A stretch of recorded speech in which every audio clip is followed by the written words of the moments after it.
Good morning. I have an opportunity to talk today about our cycle of grace, gratitude, and generosity. Many of you have heard some parts of the story before, so I'll be brief. I grew up in a farm family. We had food and shelter and not much more.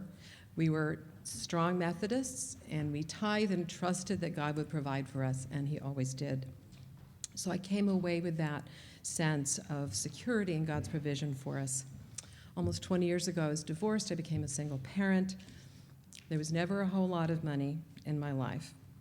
5 years ago, I got a new boss in my job. We were at odds.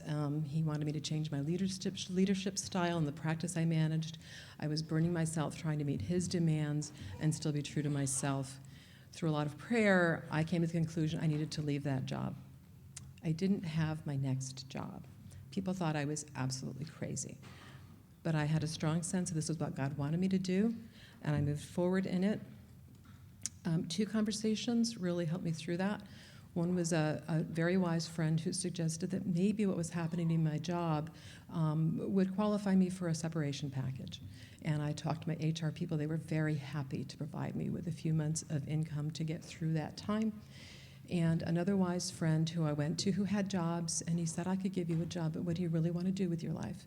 And I went through a process of deciding what it was I wanted to do, designing my dream job, and was true to that search. And during that time, my package expired, and I'm, still trusting that God had the right thing for me.